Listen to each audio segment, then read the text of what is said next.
Hey, well, hello, World History 10 students. Here's our first lecture for the year. And so to complete this section of your slide deck, I'm going to just share and narrate give you a little brief lecture on Western civilization. And you're welcome to take notes right there on your slide deck as you're watching this. And as you'll see, the lecture is organized into three main sections and then a concluding section. And so there on your slide deck, you'll have three sections, three Roman numerals, down then to a fourth Roman numeral for so what. And so that's kind of the different areas or topics that you can compartmentalize your notes as we go along. Okay, but let's just jump right in. Try to keep this as short as possible, but useful. We're talking about Western civilization. And as I have mentioned in class, what I mentioned in our class the other day is that world history can mean a lot of things, but we are going to be focusing on Western civilization. So we need to kind of start the class looking at, well, what is Western civilization? And basically, when we talk about that, we talk about the culture or the ideas and values that basically came from two places, um, Athens in the Greek world and Jerusalem in the Middle East. And another way to say that is like this slide does, is you have the Judeo-Christian values, both of whom are centered around Jerusalem originally, and then you have the Greco-Roman values of Greece and ancient Rome, and a lot of times that's summed up as being coming from the most famous of the Greek city-states, Athens. And so again, it's a culture and it's an assimilation or a combining of ideas from these different cultures, the Jews and the Christians and the ancient Greeks and the Romans. Or as in the video we watched, they'll say Jerusalem and Athens. So again, what nations are we talking about? Just went over that. We're talking about, this will be the focus of the first several units of our class. We're going to be looking at ancient Greece. We're going to be looking at ancient Rome. Actually, even prior to that, that is missing from this slide, is we're going to be looking at the Middle East. We're going to be looking at the Jews, and we're going to be looking at early Christianity. And we'll even be looking at some of the other Middle Eastern cultures as a point of comparison so that we can see how the Jews and the Christians differed and why their culture and their values and their ideas were such a big deal and why they made such a difference in the world. Again, then we'll talk about ancient Greece and ancient Rome, and then we'll get into how that translated, that culture grew into what we became known as Europe, which then birthed where we are today, the United States, and then spread to other countries that we would call today Western, countries such as Japan and Korea. Um, Oops, there we go. Um, and so, again, as we said, Western civilization is a set of ideas or values. It's not necessarily a geographic location because it has spread throughout the world wherever different nations and peoples have adopted certain values and ideas. And so, what are some of those core ideas? These are going to be like themes that we touch on all throughout the year in our class. And we see those ideas listed here. We have the idea of individual sovereignty. We tend to, in the West, or sometimes you just think in the United States, these are things we take for granted, but they were novel ideas that arose from, again, Judeo-Christian and Greco-Roman world. The idea that individuals matter, that you as a person and your dreams and your desires, your rights, your ability to decide who you'll marry and where you'll live and where you'll work, all of those things, that's individual sovereignty. And we just kind of say, well, yeah, that's how we're supposed to live, when that's not how human beings have necessarily lived throughout the millennia of human history. And even today, many parts of the world that we would consider non-Western, don't necessarily have that idea of individual rights and individual sovereignty.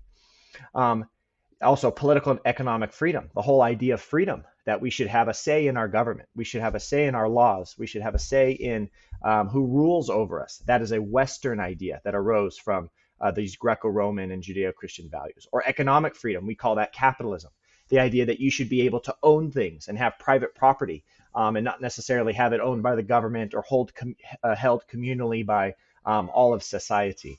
The idea that you should be able to make money and you should be able to keep your money and spend your money on what you want. That's economic freedom. And again, we're almost so used to living that way, we don't realize, like, hey, hasn't everybody always lived this way? In fact, they haven't. Equal rights.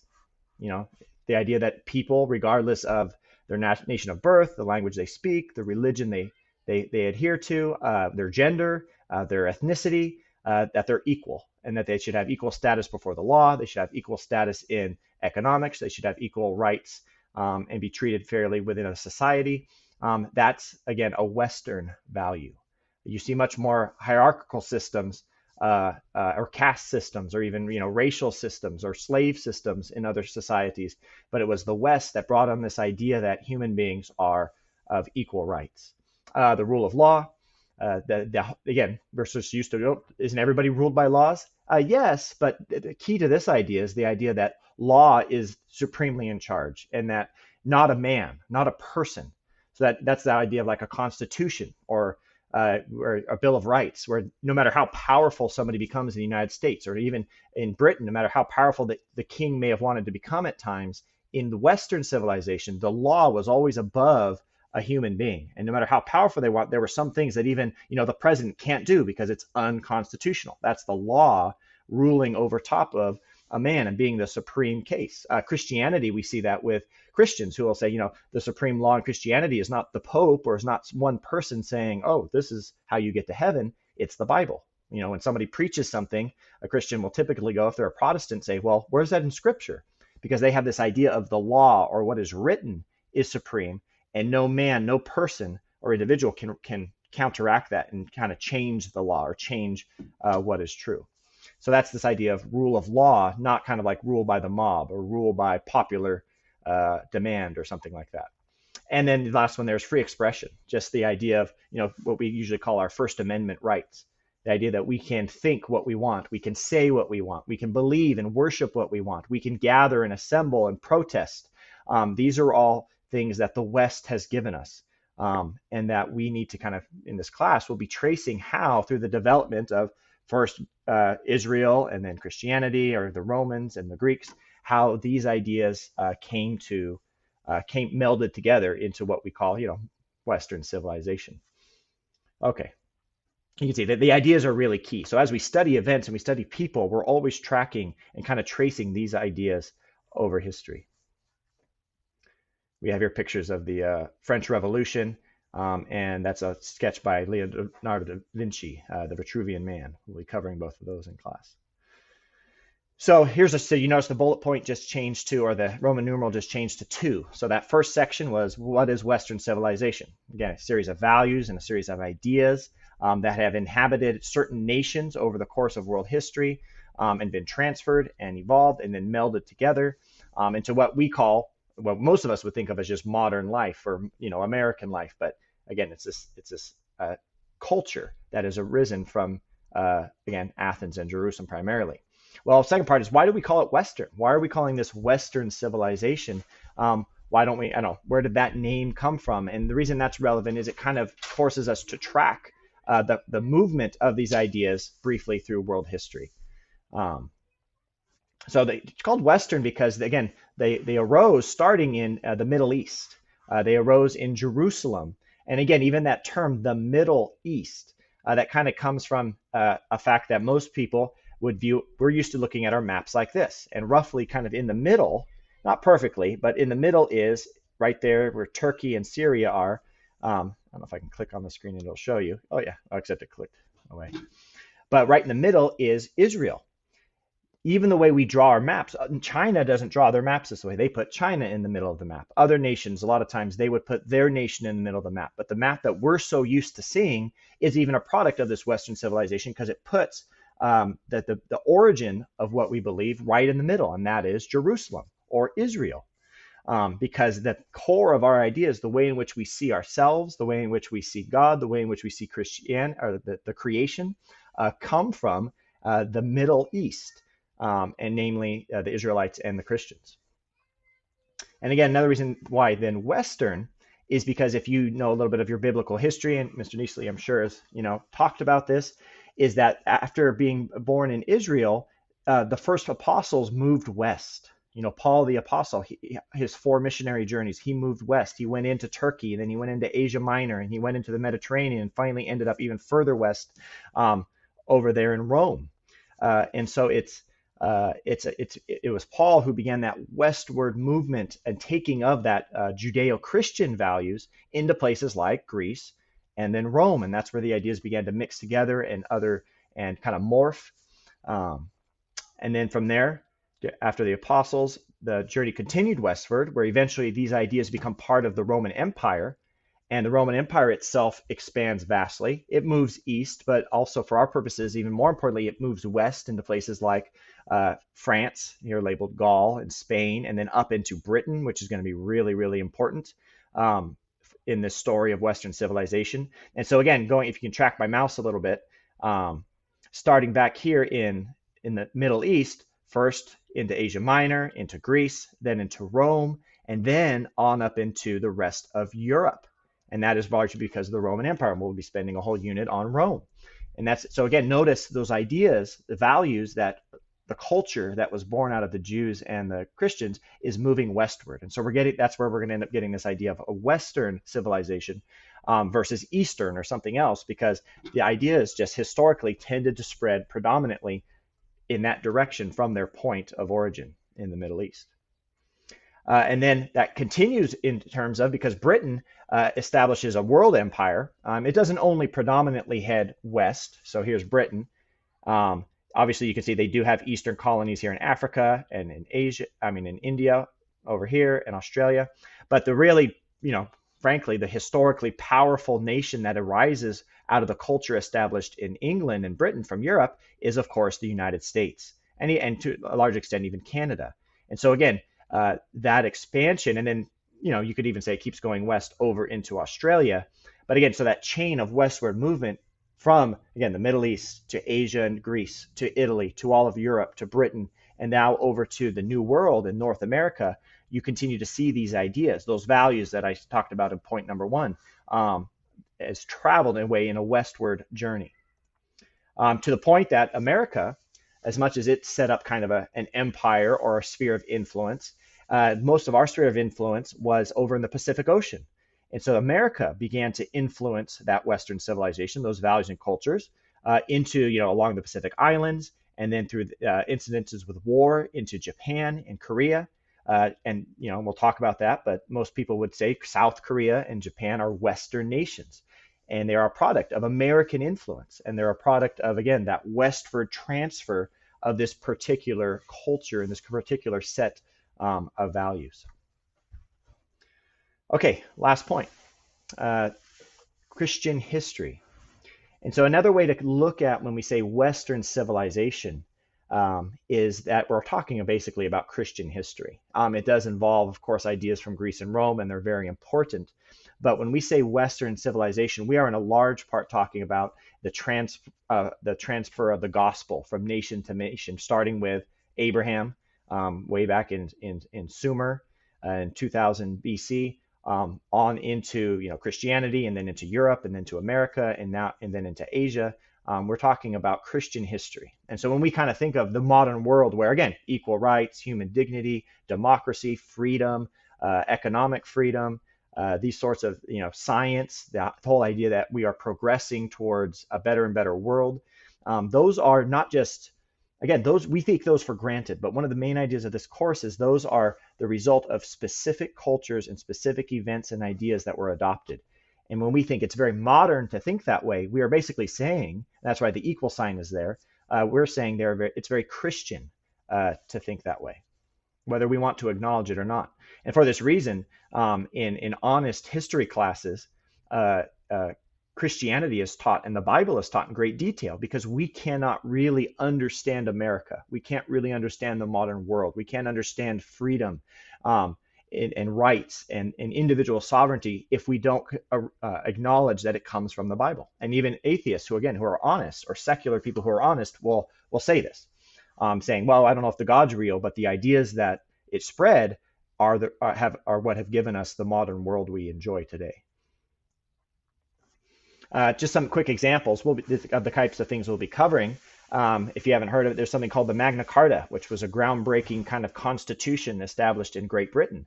But basically, that arose from the idea that, a Christian idea, that the greatest King of Kings, the Lord of Lords, the one who should be higher above any other ruler, was Jesus. And so the Magna Carta was a constitution that said no king could have total power. And it arose from that idea that because God has the ultimate power and no man, no human being should wield that. Our U.S. Constitution, which we'll talk about, even though this is world history, our Constitution is a marvel to the entire world. But at its core, that a lot of people don't acknowledge, is it acknowledges that human beings, it has a view of human beings as sinful. It looks at human beings and says, you know what, human beings are out for themselves. They're selfish. They'll do anything for power, and so we need checks and balances, and we need separation of power, because in that viewpoint, human beings are fallen and they are sinful in the Christian viewpoint. And again, we might think to take this as normal, but just start learning more about the world and other ideas that are out there. Not everybody has that view of human nature, and so their constitutions don't reflect the same values. And so again, even our Constitution is a direct result of Christianity. We'll talk about some of the scientific advances of Copernicus, and how he, I think it was the 16th or 15th century, comes up with the idea. He discovers the orbit of the planets, and he establishes the correct timing and shape of their orbits.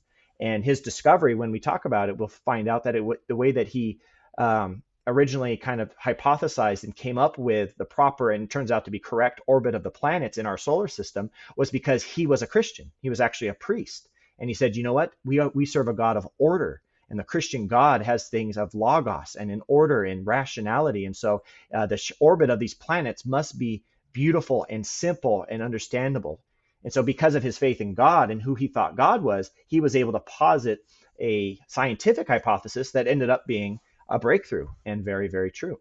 So again, the influence of Christian thought in science. In fact, we'll talk about the origins of science that are basically and fundamentally Christian in their origin, along with some Greek influence. And finally, just major movements. The abolition of slavery, which was a human institution for millennia. Why did the world finally decide that slavery is wrong? Or why have many nations today decided, you know what, men and women are equal, and women should have equal rights, and they should be able to vote, and they should be able to be on par with men in aspects of owning property and before courts of law and places like this. Again, we think that's very normal, but why did the world suddenly change and move in that direction? Well, it comes from these Christian ideas. It comes from Christian ideas of human equality, that before God, even though some of us are stronger and weaker, some of us are smarter and less smart, or maybe they're more athletic, or we're all different in very way. Why would you ever think human beings are equal?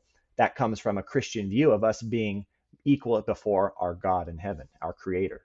And therefore, all of us, no matter what our ethnicity, no matter whether we lose a war, we're in debt, or whether we're a man or a woman, whatever it is, besides those superficial differences, we all are deserving of rights and equality and dignity. Again, that's a very Western idea, but what I'm trying to make in this final point is these Western ideas at their core are fundamentally Christian ideas, biblical ideas. And again, even if this wasn't a Christian school, and if I wasn't a Christian teacher, I would still need to teach this class in the exact same way if I wanted to get to the heart of how things actually developed. All right, we're almost there. This is just pointing out that when we talk about the modern world, the Western world being a Christian world, it also just in terms of raw population, the largest body on this planet is not a particular nation. It's not a particular government. It's not a particular club or group. The largest organization, or even kingdom, if you might, on the planet today is the Christian kingdom. It is the largest religion, and although all Christians aren't necessarily united, there are more Christians on earth than any other group or nation or any other, allegiance, or however you want to say, association, human association on the planet. And so this is just showing you the spread of Christianity. And you can see also the map where Christianity is yet waiting to gain a strong foothold, even though this is a little bit of an older graphic. But that when we talk about, modern history being largely Christian history, it even bears out in the spread of Christianity, which evangelical Christianity is the fastest growing religion on the planet right now. You don't see that in the news. Our media doesn't necessarily report it, doesn't get a lot of play, but it is catching fire, including what we'll talk about last here in some of these gray areas, places like China and India, which are absolutely, even in spite of persecution, catching fire with revival. And that, I think, is actually our last slide here before we conclude, is that just in the point I'm making here is that this story, the story of history, the story of the world history, another way to frame it is not only the Western spread of this Western civilization, it is basically God's promise that the gospel is going to be preached, in Judea, in Samaria, and to the ends of the earth. And that history literally is the slow expansion of God's gospel, his good news of salvation, spreading, not necessarily linear westward, but it's pretty interesting how that's working, westward and then all the way around the world. And what's interesting is China is probably having one of the greatest revivals of any nation in the world. Even as they begin to crack down on it, it's only exploding even more. And in China, there's a movement called Back to Jerusalem. And that's what this map here on the side is that the goal of many Chinese missionaries, millions upon millions, the estimates are that by 2030, there are going to be more Christians in China than the United States. And they'll be the most Christian nation, even if they happen to be underground or secret Christians. And the goal of those Christians in China are to then march westward, there it is again, through the Middle East and back to Jerusalem, where this entire story started. And so we can literally begin to see the fulfillment of the story that we're telling here in world history, from the origination of these Judeo-Christian values spreading westward.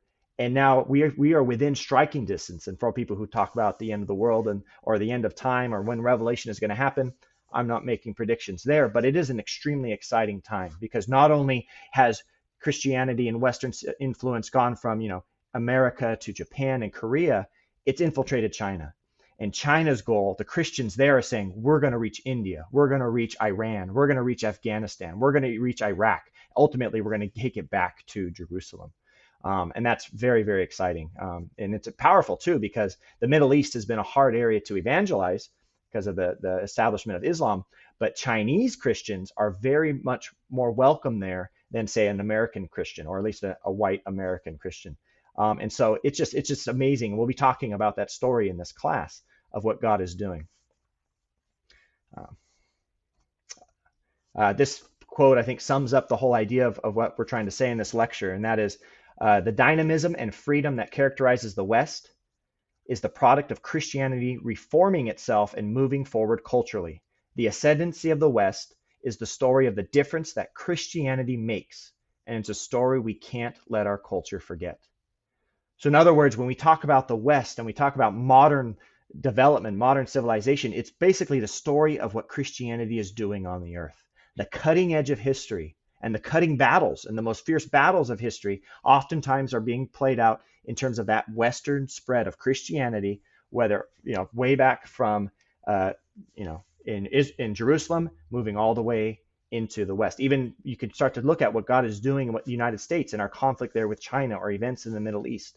But again, it's the difference that the Christianity makes. And the reason I teach this class and find it very, very important, way beyond just earning a grade, is that we've got to learn this story. We've got to know where our values come from. We got to know, if we're going to preserve them, we've got to know where they came from and how we can do that. And also, it's exciting because it's not just, just another day in 2020 and COVID and all this other stuff, riots and things going on in our culture, or, just another day to go to school and earn a grade.